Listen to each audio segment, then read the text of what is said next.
Our speaker tonight is Professor Jorge Huerta, who is the Chancellor's Associate Professor of Theater here at UCSD. He did his undergraduate work at Cal State LA and got his master's there, got his PhD at the University of California, Santa Barbara. He is an international authority on Chicano theater, the founder, among many others, of El Teatro de la Esperanza. And as I say, he's an international authority on Chicano theater, which I think you probably all know is one of the most dynamic and vital parts of the current cultural scene, particularly here in the Southwest. His most recent book is Chicano Drama, Performance, Society, and Myth, published by Cambridge University Press. And he is a highly regarded teacher and member of our faculty. Please join me in welcoming Jorge Huerta. Jorge?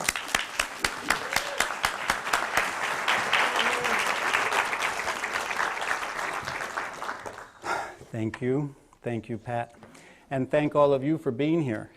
As I look around the room, I'm ingratiated to see new faces, as well as all the no, I can't say older faces, the people who I've known for several years and some for a few years as students and colleagues. I really appreciate your being here. And of course, thanks to Edie as well.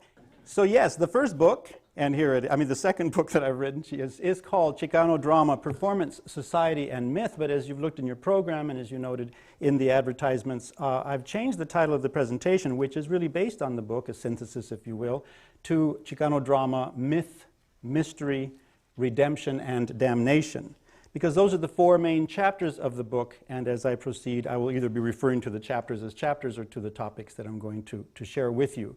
The whole idea being to bring you a little bit closer to a topic that is perhaps more interesting in Europe than it is in our own country. We presently have a Fulbright scholar from the University of Gdansk writing his dissertation on Chicano theater, which is why he came here.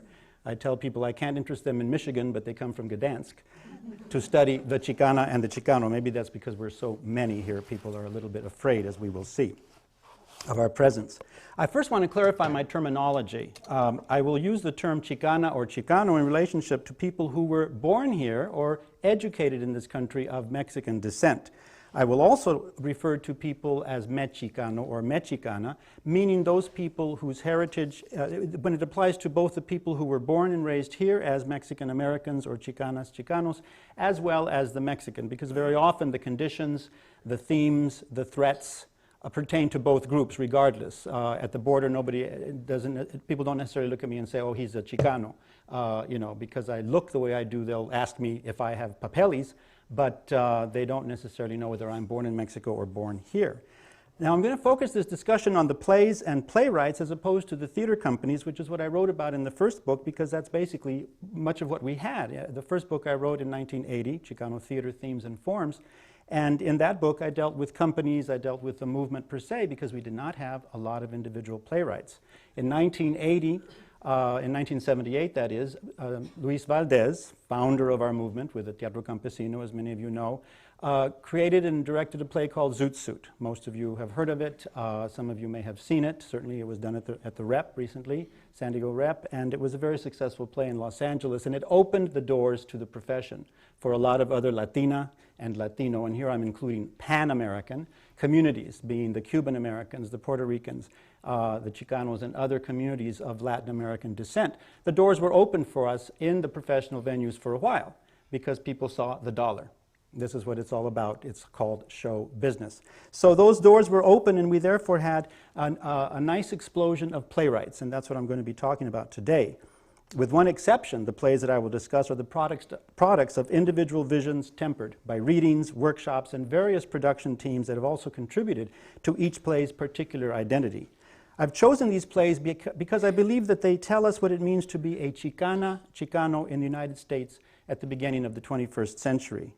I do not intend to essentialize a Chicana or Chicano experience through these plays, but I do find a common thread that links them to one another, themes, ideas, even musical undertones that often invoke Indo-Hispano-Mexican sources. These plays thus form, for me, a Chicano mythos that keeps reappearing throughout this study. This first section I title Happy Families Don't Make Good Drama. All of the plays I will discuss are about families, the vast majority of which would be termed dysfunctional. This is not because all Mexicano families are as dysfunctional as the characters and situations in these plays, but because they make much better drama or comedy. I say this because I want you to understand that although the people in these plays range from martyrs to murderers, saints to sinners, as in all drama, they are extensions of reality. Each playwright expresses her or himself differently, of course, but these writers are all conscious of the fact that happy families do not make good drama. Think of the Greek tragedies. Those were some pretty miserable families. It is the dysfunctional family that fascinates us, and the most evil characters that draw our attention and our ire. Perhaps because it is human nature to be more interested in the villain than the heroes, even if that villain is a product of your own community. Community is very important to each of the playwrights, and because they are interested in the betterment of their communities, they expose the sores, explore the weaknesses. The playwrights do not write these plays for sensationalistic purposes, but because they see something in their plays, the characters, the plots that are important to them. Most importantly, perhaps, is the fact that the playwrights are writing about their people, their circumstances. These are not Hollywood's distorted pictures of the Mexicano, but rather the Chicanos' pictures of sometimes distorted Chicanos. Therefore, as I discuss these plays and introduce you to some of the characters that inhabit their worlds, remember that they are sometimes ordinary people in extraordinary circumstances, or extraordinary people in ordinary circumstances. In the best of theatrical worlds, they are extraordinary people in extraordinary circumstances. So the title of the first section, which is actually the first chapter of the book, is Looking for a Chicana Mythos. A mythos, by definition, means that a group of people, a culture, depends on myths which help them to explain the inexplicable, what some would call the supernatural. A mythos also gives a people a place in the cosmos, describing and recalling their ancestors, giving them a from the beginning, as it were. For the believers, these myths are no longer myths, but doctrine. To the outsider, however, that doctrine is just another myth. When students in this country are asked to identify mythical heroes and their narratives, they usually refer to the Greeks and the Romans, for these are their legacy through any number of Western European representations in art, philosophy, literature, and theater. But when do we learn about the Aztec god of the sun, Huitzilopochtli, or the mother goddess, Tonantzin? Where do the accomplishments of the Aztec prince Cuauhtémoc come into play? What of his acts of bravery in the face of Spanish brutality? Or who was Malintzin, and what does she have to say to contemporary Mexicanas? Why has she been demonized as Malinche by the patriarchy? And reaching even farther back in pre-Columbian time, who knows about the gifts of Quetzalcoatl? But one culture's mythical hero is another culture's nemesis. Thus, like all colonizers, the Spaniards had to eradicate the spiritual beliefs of the indigenous peoples in order to truly conquer them. Early missionaries fought valiantly and indiscriminately in their attempt to replace indigenous gods and origin myths with one almighty God and Old Testament accounts of the creation and fall from grace. To be a Chicana or a Chicano in the United States, therefore, means that your indigenous history and myths have basically been ignored, suppressed, or denied altogether. Mexicano school children are given few indicators that the United States is really their country, leaving them feeling marginalized, invisible, and in some states entirely unwanted. And as these brown-skinned children search for historical or mythical role models from their community, there are few people prepared or even disposed to teach them about the early Californian or Texan heroes such as Tiburcio Vázquez or Gregorio Cortés, or what of the New Mexican folk heroes and the centuries of Spanish language traditions in that unique state? And where, I ask you, are the women, the Chicana and Mexicanas who helped to build this nation? The problem when inventing a mythos is that you are compressing time. Myths are created through generations of storytelling and cultural logic, which gives those stories mythic significance, not through plays or murals on barrio walls. And yet, that is what the Chicanos and Chicanas writers and artists, composers, and poets began to do in the 1960s, create or recreate a Chicano mythos based on Mexican and pre-Columbian heroes and myths. The important thing was to get the image onto those walls, transforming drab buildings into billboards of an emerging Chicano mythos. Cesar Chavez and the United Farm Workers Union flag, Pancho Villa, Emiliano Zapata, and the Virgin of Guadalupe were the most recognizable icons. Something strange happens when the Mexicano playwright has to educate his or her audiences about their Mexican history and mythologies, substituting Aztec, Maya, or Hopi beliefs for the more familiar Western European myths. Mexicano audiences do not and still do not automatically recognize or identify with Aztec and Maya gods and goddesses. Indeed, most people cannot even pronounce names like Quetzalcoatl, Itzamna, or Coyolxauhqui, much less identify with them. But that was the challenge to those playwrights who wanted to bring the gods back to their contemporary Chicano audiences, to transform Zeus into Itzamna, substitute Guadalupe with Tonantzin, and replace Mount Olympus with Teotihuacan.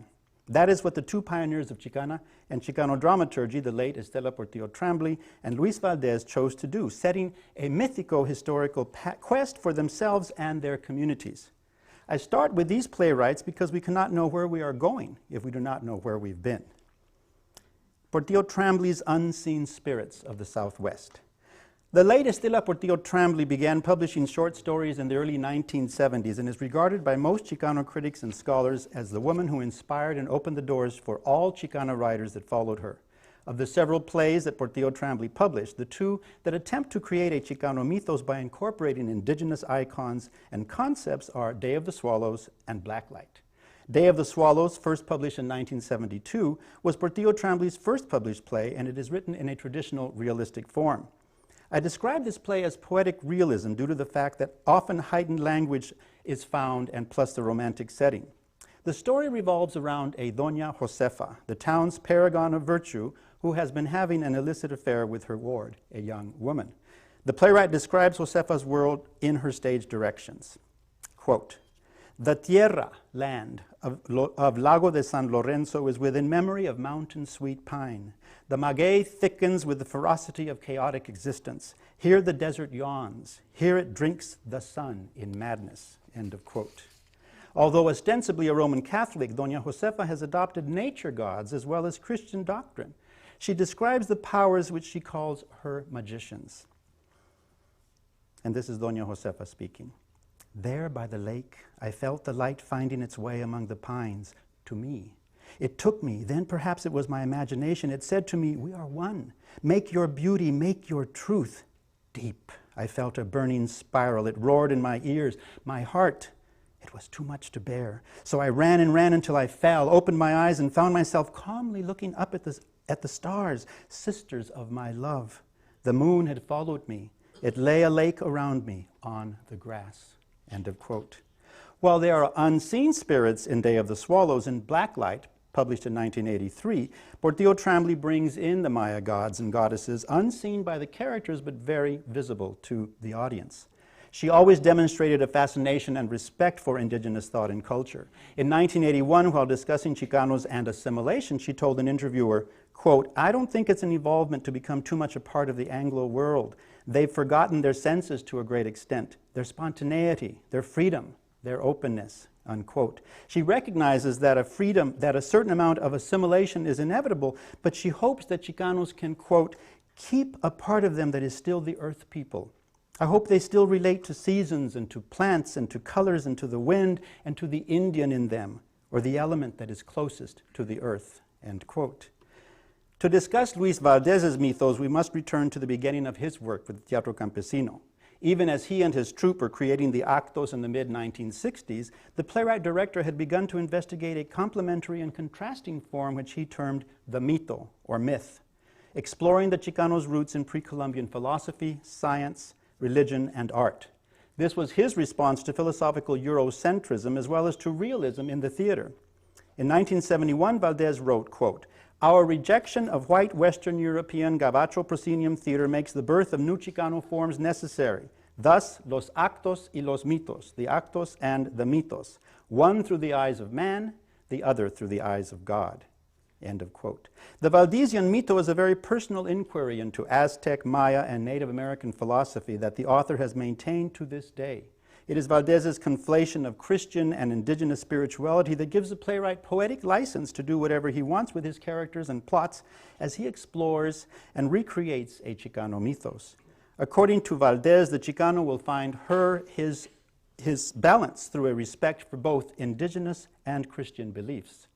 Valdez hoped that the mythos would encourage other Chicanos to study Maya view of life in order to understand their role or roles in the cosmos, their place in the greater scheme of things. In an effort to explain the power and energy of the indigenous spirit, Valdez wrote in a poem he titled Pensamiento Serpentino, or Serpentine Thought, quote, "El indio baila, the Indian dances. He dances his way to truth in a way intellectuals will never understand. End of quote. Either you believe in miracles or you do not, but do not try to rationalize the experience any more than you can reason with rapture. For Valdez, the indigenous American dance evokes and affirms a belief in unseen powers that come from the cosmos. Valdez was not an anti-intellectual, nor is he yet. In the above quote, he was simply stating that it is not palpable to the casual observer, but which is, to the indigenous dancer, truth. In the next chapter, I look at the mystery or miracle, bodiless heads and conversations with the dead. The Chicano's continuing fascination with el misterio, the mystery. From the beginning, Chicana and Chicano playwrights have always questioned notions of reality as they explored el misterio, those incidents or circumstances that have no rational explanation. In this section, I look at plays that evoke issues of distortion, dreams, and death, the greatest misterio of them all. These plays are not attributable to a mythos as much as they are responses to the often distorted realities of the Chicano condition. In his play, in Luis's first play, The Shrunken Head of Pancho Villa, first produced in 1963 when he was an undergraduate at San Jose State, the play revolves around a character named Belarmino who has no body. He's only a head. In this dysfunctional family, we watch as one brother becomes a Chicano revolutionary, a social bandit, not coincidentally called Joaquin. The other brother, Domingo, takes the opposite path and becomes Mr. Sunday, totally denying his roots as he attempts to achieve the American dream. Distortions prevail in this young playwright's early vision of a Chicano family in crisis. A generation after Valdez's first play explored distortions of reality, Cherie Moraga wrote Heroes and Saints in 1992.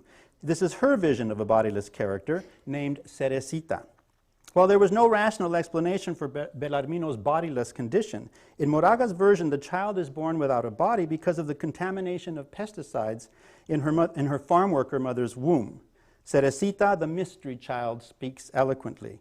She is a precocious reader who observes everything and who knows that there is a reason for her misfortune. She is the character as metaphor who speaks the poetry that distinguishes Moraga. The following soliloquy gives an idea of the author's prose. Cerecita is actually on a cart, it's just a head, so she's just sitting there, and she's looking out the window. And as she looks out the window, she says, "The sheep drink the same water we do from troughs outside my window. Today it is an orange-yellow color. The mothers dip their heads into the long, rusty buckets and drink while their babies deform inside them. Innocent, they sleep inside the same poison water and are born broken like me, their lamb limbs curling under them. I watch them from my window and weep." Another aspect of El Misterio, of course, is death, probably the greatest mystery of all. And several playwrights have included conversations with the dead in their plays. The dead permeate Edith Villarreal's plays, from her best-known work to date, My Visits with MGM, My Grandmother Marta, to her adaptation of Romeo and Juliet, titled Language of the Flowers, to her most recent play produced at the San Diego Rep a few years ago titled Marriage is Forever. Some of you may have seen that. MGM is a memory play revolving around the central narrator, Marta Feliz, who tells us her story as well as that of her grandmother, Marta Grande, who immigrated to Texas with her younger sister Florinda during the Mexican Revolution, and she keeps reminding her of that fact. Throughout the first act, Marta Grande appears to Feliz, we believe, because she is a part of Feliz's memory, along with her Aunt Florinda and grandfather Juan. But when Grande talks to Feliz at the end of the first act and announces her own death, the playwright is taking her audience on a different kind of journey. When the second act begins, Feliz tells us, quote, "And even though my grandmother had died, she didn't really go away. I saw her often and she kept telling me things, even though it was usually what I didn't want to hear."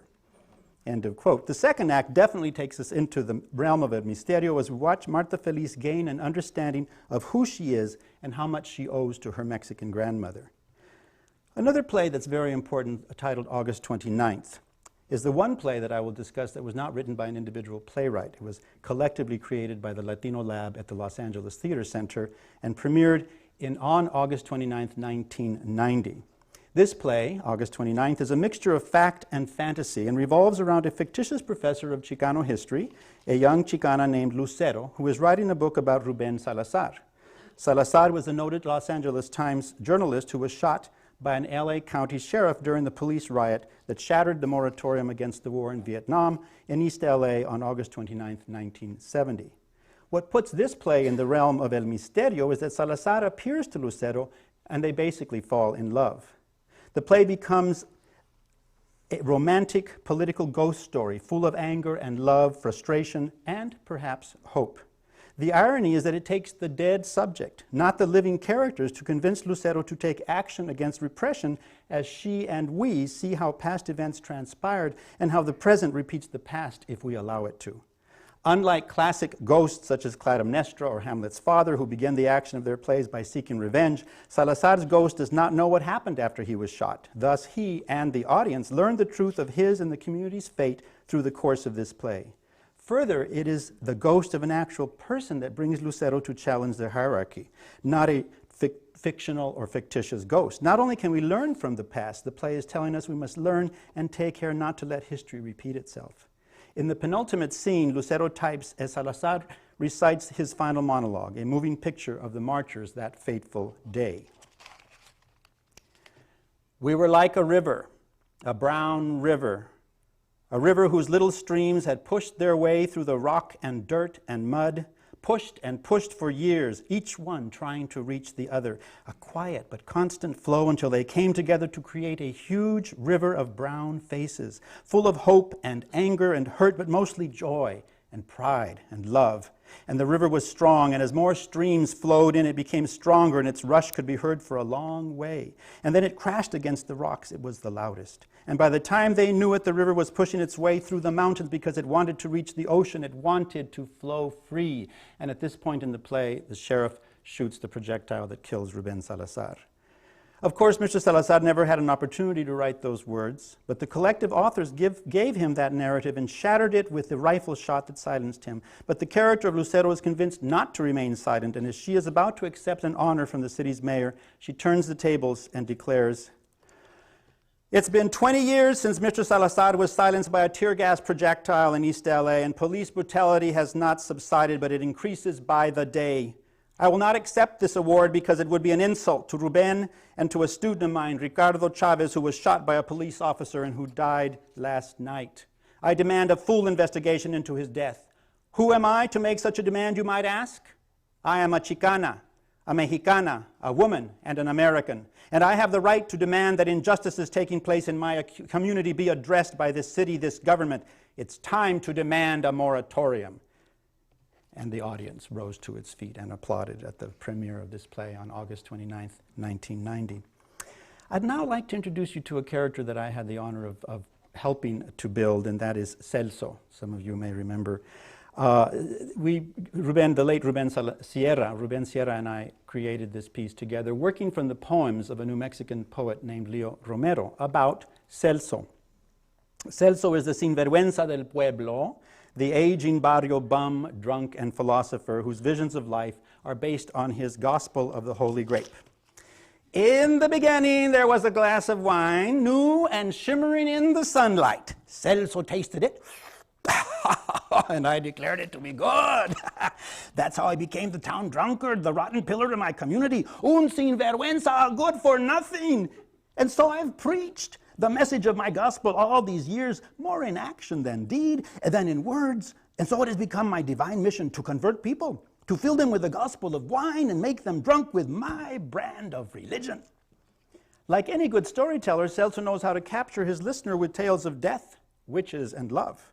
For Celso, however, love becomes metaphysical, for he is in love with the moon. Always the romantic, Celso asks his audience, "I have not told you, have I, of the night I danced with moonlight? I have not told anyone before because then people would have just cause to call me crazy, loco. Not just because I fell in love with moonlight, not just because I danced with moonlight, but because I fell in love. When moonlight gets into your brain, it is called madness. But when it gets into your heart, it is called love." If the moon is a mystery to most of us, to Celso, the moon is a woman who he had loved more than any other. And rather than see me suffer so much, she left me and became the moon. He contrasts this perfect love with the night he slept with La Sebastiana, Lady Death, without realizing it. This moment begins with the following narrative. Just the other night I met a woman in a bar. My eyes were deceived when I met her at the bar. Immediately my heart became hers. I had never seen a more beautiful woman. As I am now, you will be one day. Those were her exact words. I should have been more suspicious. Why would someone so beautiful want someone like me? But when she began to flirt, my eyes clouded over. You know what a beggar my poor heart is, always running after any crumb of affection. Well, we had a drink or two, and then she put her hand on my knee. You can imagine what that did to me. Well, we were soon holding hands, and without warning, she kissed me. Did I tell you about her eyes? Soft brown eyes that captivated me. In those eyes I saw tenderness, innocence, and understanding, but in an instant they could change into fiery, passionate eyes. Her moods flickered like a candle flame, now passionate, then innocent, and back again. And when she kissed me, my lips felt as if they had touched the burning tips of branding irons, but mixed with the pain was a pleasure more intense than I had ever known. The poison of her kiss will stay with me forever. I brought her home and we made love. Her body was perfect and I had never been more satisfied with any woman. I rolled over to my side and thanked God for making me the happiest man in the world. And then I turned and what I saw will follow me to my grave. I had been making love to a skeleton. I jumped out of bed, grabbed my pants and ran out of the house. And as I ran, I noticed the mountains seemed to be dancing. But it was a slow, patient dance done by black-veiled widows. A dance to make the heart turn cold. I crossed my heart and said, "Blessed is the Virgin, and so is her child." So saying, I felt greatly relieved, but I couldn't escape the strange feeling that the mountains were in procession to a funeral. For who? For who? If someone had touched my heart at that moment, they would have felt something so cold that it would have burned. For Celso, the mystery of death becomes a night of glorious lovemaking, only to be shattered by the realization that this beautiful woman is actually a skeleton. Just another tall tale from this drunk, perhaps.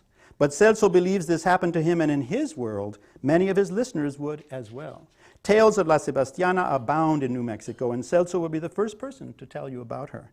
Celso's tales of the moon, death, witches, and La Llorona are wonderful little vignettes, windows into the archetypes and events that many Mexicanos believe in. They are a part of El Misterio as they are a part of the realities of life.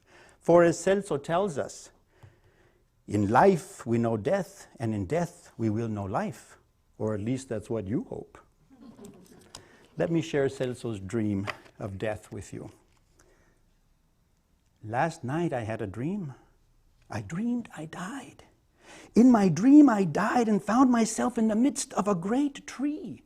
Not a tree of leaves, but a tree of birds. 2 or 3 would sing at a time. I died on a day of sunshine. The clouds had gone away and the snow had melted. Everything disappeared, but that great tree outside my window remained, a maze of branches through which I could see slivers of blue. I died and I thought everything would be silent, like a room with white walls with the shades pulled down. But it was not silent when I died. There were bird sounds. There were bird songs. I could hear them from afar. I could hear them very near. In my dream, I died, and I did not go as far as I thought death would take me. I died and found myself in that great tree outside my window, and I was glad that I had died on a day of the most perfect weather. A rainbow spanned the river, and the sky was turning red. You know, I really should write down my dreams more often.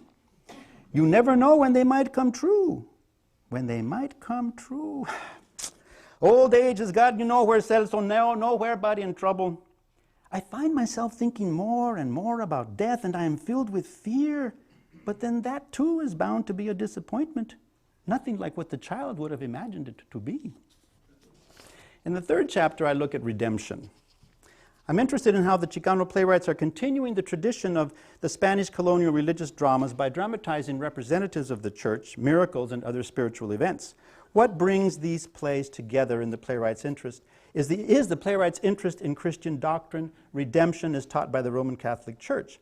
However, with the exception of Milcha Sanchez Scott, all of the playwrights I discuss contest and subvert the historical influences of the Roman Catholic Church and individuals within that institution. I will therefore be looking at how the playwrights perceive the role of the church, its teachings and influence, as I attempt to identify those elements in their plays that also determine a Chicano mythos. This discussion focuses on the Roman Catholic Church because I've yet to read or see a Chicano play that includes ministers or other representatives of Protestant denominations on stage. The only playwright I discuss who was not raised in the Roman Catholic Church is Edith Villarreal, the author of MGM, who was born into a Mexican Protestant family. It seems that the Chicano playwright's religious background reflects the demographics of the broader Mexicano communities. The majority of Mexicanos continue to call themselves Roman Catholic. And although there is a very active movement of Protestant evangelical churches in many barrios, they represent a small minority of the general Mexicano population. Thus, the plays I will discuss only portray priests or, in a few instances, nuns. In most cases, the priests are major characters, but in only one play is a nun the central figure. As might be expected, male religious figures dominate on the stage as they do in real life. In most cases, the individuals represent more than their characters, for they are not depicted in isolation from the institution of the church. Long before the conquest, the Spanish church fostered a form of religious drama termed autos sacramentales that were short religious presentations, usually based on biblical accounts as well as allegorical treatments of Christian doctrine. The autos were brought to the New World early in the 16th century by the Spaniards, and the autos were later brought to the northern reaches of New Spain and survive to this day in barrio churches throughout the United States. The first play I look at is Roosters by Milcha Sanchez Scott.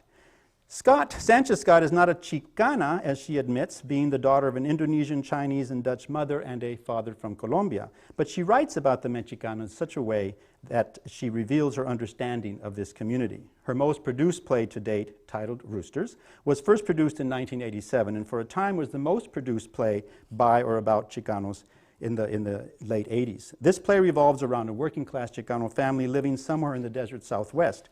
At the center of the family is Angela, a 15-year-old girl who wears tattered angel's wings and is always looking for signs from heaven. At a high point in the action, when two thugs threaten her father, she prays, "Holy Father, please help me. I feel the illumination, the fever of grace slipping away. I need to know that you are with me, that you take an interest in my concerns. Send me a little demonstration. A sign? Any sign? I don't care. Stigmata? Visions? Voices? Send an angel? Burn a bush? I'm attracted to levitation, but you choose. I'll just stay here and wait." In the climactic moment of the play, Hector, her brother, is poised to kill his father, and Angela does indeed levitate. She becomes the shooting star woman she had longed to be, and the family is calmed. A miracle has happened, and nobody questions that miracle. For a play about a contemporary nun, I turn to an unpublished play, La Guadalupe que Camina, which could be roughly translated as The Guadalupe Who Walks, by Beverly Sanchez Padilla of San Antonio, Texas. This play defines the neo-mestiza as an activist, a spiritual woman who loves her community and is willing to sacrifice her job for that community. The world premiere of this play was produced in 1990 in San Antonio. The event was for one night only, but the theater was packed and the people were both educated and entertained with this groundbreaking play. Although not quite a docudrama, this multimedia work dramatizes in music, video, dance, narrative, and action the life and struggles of an actual person, a Mexican nun, Rosa Marta Zarate Macias. Zarate Macias is a native of Guadalajara who had worked for 15 years as a nun, teacher, and community leader in San Bernardino, California, teaching and organizing in the poorest Spanish-speaking barrios. Her dedication to her work and her outspoken criticisms of the church caused the bishop to fire her from her job in 1988, after which she was dismissed entirely from her order. In an unprecedented action, Zarate Macias filed a $1.5 million civil lawsuit against Bishop Philip Strayling of the San Bernardino, California Diocese, charging employment discrimination. Although the suit was dropped because of the laws separating church and state, the play still makes its message clear. In a newspaper interview, Sanchez Padilla, the author, said, quote, "I think the Catholic religion has been oppressive to women and we address this in this play," unquote, while also emphasizing her belief in that her play, quote, "is not intended to condemn religious life, but to point out an oppressive hierarchical society," end of quote. The third and final act takes place in the courtroom where we get a taste of the arguments that were given. Sister Lupe states, and these are transcripts from the court, quote, "As a woman and a religious, we are instruments and tools of the men who run the official church. I believe that Tonantzin, the goddess of the sun, is in our Indian religion, showed herself to Juan Diego not as a fairy tale of a passive virgin, but a symbol of truth and action," end of quote. Thus, the title of the play, The Active Guadalupe, Striving for and Achieving Social Justice. As expected, the judge recites, quote, "As a court of law, we cannot operate in the arena of religious beliefs nor involve ourselves in religious matters. The court rules on the side of the defendant." End of quote. These playwrights do not attempt to negate the importance of priests or nuns in the lives of their respective communities. They understand the nature of the Mexicano spirituality, and rather than deny that commitment, they propose models of the ideal priest and the ideal nun. They portray priests who are fictional, however, they are not fantasies. Priests have been active before and since the Chicano movement, working diligently for the Mexicanos' rights, and so have nuns, as evidenced in La Guadalupe que Camina, which is only one example. In reality, Mexican and Chicano Protestant ministers have also fought alongside their brothers and sisters in social struggles, but I don't know of any play that dramatizes this. The final chapter, and perhaps the most controversial, is titled "Rebelling Against Damnation, Out of the Closet Slowly." To say that homosexuality is a taboo subject in Mexicano households is to state the obvious. Not that gays and lesbians in other cultures find solace in Sunday dinners with mom and pop, but to a Mexicano homosexual, the cross seems even heavier. Perhaps because they take their religion or religions so seriously, Mexicanas and Mexicanos have always had trouble accepting homosexuality. It may not be more difficult to be openly homosexual in the Mexicano community. This is a strictly subjective position, but the historical paucity of gay and lesbian plays in this community indicates the subject is still highly, highly charged. Certainly, the field is growing, but it has been and continues to be a slow, painful process, this queering of the barrio. In 1981, Gloria Anzaldúa and Sheen Moraga published their historic anthology, This Bridge Called My Back, Writings by Radical Women of Color, a volume which empowered many Latina writers to break the silence and proclaim a new era of dialogue regarding Mexicana sexualities. The conclusion: it is not easy being a Mexicana lesbian either. Today, there are many more Mexicana writers addressing the issues of feminism and sexualities and even challenging the pioneers. But their essays and other literary works are not public events. It is one thing to read about forbidden topics without intervention in the privacy of your home, but quite another to attend a play that exposes your community's worst fears. The first Chicana lesbian play, as indicated earlier, is the play by Estela Portillo Tremblay, but it revolved around this illicit love affair. But the playwright was not a lesbian and had her main character committing suicide, an all too easy non-solution to the repressive society around her. Therefore, for the first play about Chicana lesbians written by a lesbian, we turn to the groundbreaking pioneer again, Sheen Moraga, whose first play, Giving Up the Ghost, was first produced in 1984. Although this play has been produced in only a few venues, it has generated a great deal of interest from several literary and theater critics. Like most writers' first plays, the initial publication of Giving Up the Ghost has the aura of autobiography, the resonance of a soul on fire, eager to share the flames. I use the term fire because the play suggests a burning of old ideas, an incineration of outdated attitudes, but most especially a burning of passion. In the first version of this play, Moraga created a beautifully simple yet considerably complex series of monologues delivered unabashedly to the audience with very little interaction between the three women on stage. Together, these women characters revealed the beauty of understanding and respecting one's self despite society's rejections. Giving Up the Ghost revolves around the fractured relationship between two women, Marissa and Amalia, the first a Chicana, the other an older Mexicana. We have two versions of Marissa on stage, her older self and her younger self, the cocky, self-assured Corky. This play is a milestone in the history and evolution of a Chicano dramaturgy, gay or straight. It exposed and exposes its audiences to topics they might never have encountered in public spaces otherwise.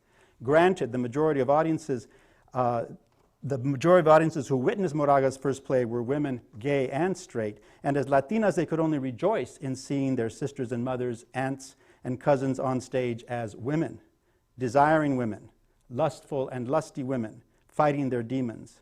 Marissa may have lost Amalia, her Mexico, but she gained a deeper understanding of herself, as did the people who allowed these characters to come into their lives, if only for an evening.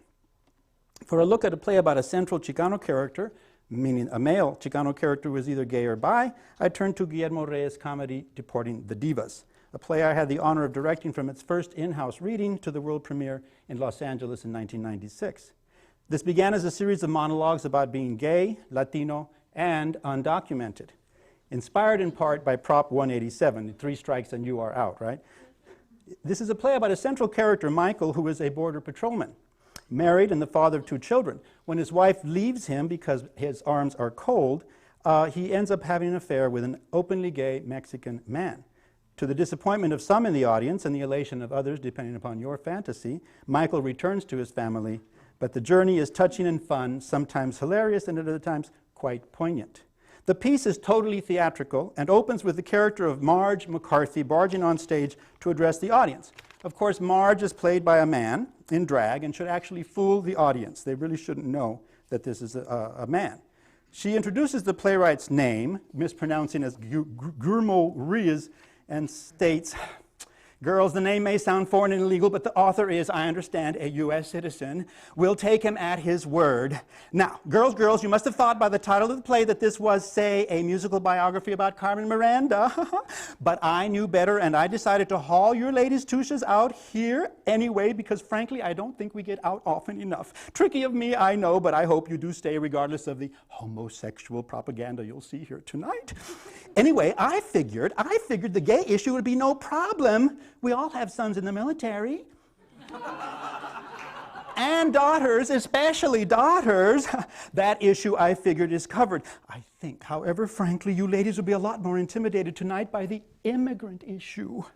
Having a gay son these days is not as tragic as having an immigrant in the family.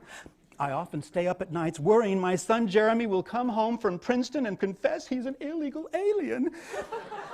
He's hidden the secret all these years, and he knew this about himself when he was 10 years old. You ladies would probably ostracize me, and it's bad enough that some of you haven't spoken to me since I voted against Proposition 187, and I'm not a liberal. God help me, but I tell you this much, ladies, nobody's about to deport my hired help. The play then begins, and we watch Michael explore a new side of his sexuality and also witness his embarrassment at the thought. He can only enjoy the lover's seductiveness in private settings. Sedicio is an activist for gay and immigrant rights and, ironically, an undocumented Mexican himself, a fact which he reveals to Michael before they begin their affair. In a clever reversal of sexual borders, it is the undocumented Mexican who can be openly comfortable with his sexuality, while the citizen must hide his. Further, as an undocumented gay immigrant, Sedicio represents everything Michael has been taught and trained to fear and to reject, both figuratively and literally. Michael enters the relationship fully aware of Sedicio's undocumented status, ignoring this complication as he tries to negotiate his desire. Ultimately, it is all too much for Michael, and he breaks up the relationship. The play is an ensemble piece in the tradition of collective theater, with each of the four actors playing other characters in Michael and Sedicio's lives and imaginations. Within these multiple representations and multiple characters, it is the love affair between the Chicano and the Mexican that dominates the play. Reyes, the author, traverses multiple sexualities in this play. Michael has had an ongoing fantasy of being a Santa Monica police sergeant who falls in love with a tango transvestite, Sirena Angustias. The fantasy comes to life, and we watch Michael as the sergeant relates his story in a film noir parody that is perhaps the comic highlight of the play. Sirena is played by a man, but according to the stage directions, quote, "She is not just a camp impersonation of womanhood, she is womanhood, at least in its 1940s incarnation of masochistic suffering heroine with a hidden past and tremendous destructive passion." End of quote. The sergeant, Michael, tells Sirena he can dance the tango with her, quote, "as long as you're dressed as a woman, of course, I'm no queer." End of quote. Sirena, held dramatically in his arms in the middle of the tango, looks out at the audience with a knowing smile and says, "Of course not." The detective continues, I'm a boy from the barrio, East LA. We don't do sexual ambivalence there. End of quote, and the audience gets the point. However, because this play exists on different levels of reality, there are points of contrast between the realistic and complex characters of Michael and Sedicio and most of the other exaggerated characters they encounter and perform. By taking his audience from reality to fantasy and back again, Reyes mirrors the fractured nature of the gay Latino or Latina experience. Anything can happen in the world of these divas, just as anything can happen in the daily lives of the people who function in a queer identity. Multiple realities, settings, and contradictions abound as Reyes explores and explodes heteronormativity and homonormativity. Michael returns to his traditional marriage because that is what he was taught to do by his parents, by his culture, and by his church. But will he avoid damnation? Today, there is not a particular artistic style in Chicano theater, as I hope this discussion has demonstrated. Most of the plays I have discussed are rooted in Western European traditions. But as I wrote this book, I found myself confronting not an aesthetic, but a Chicano mythos, as I have repeatedly said. What I discovered in this project was a common source, a thread linking these plays and playwrights to one another: Mexico. Not a Mexico of corrupt politics, drug lords, and police extortion, but a Mexico of indigenous symbols, of pyramids and poetry, flor y canto, flower and song. A living Mexico evident in the faces of Mexicanos living and working in any city in the United States that they call home.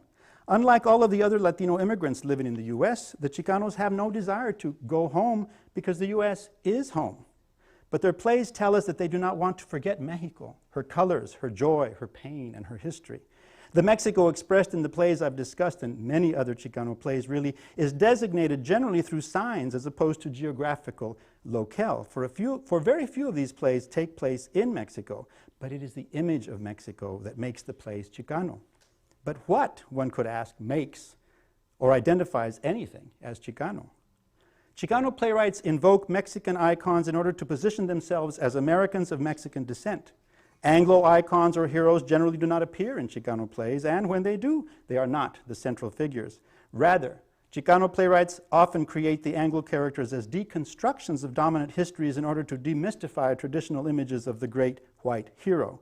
Anglo characters in a play may be good or they may be bad, but the stories do not belong to them. Rather, the stories, the struggles, the demons and myths belong to the Mexicanos on stage and in the audience. Traditional myths are exploded in order to define new myths and old untold histories of the Chicana and Chicano as the children of the sun. And I'll stop there so that we can have some questions. Thank you.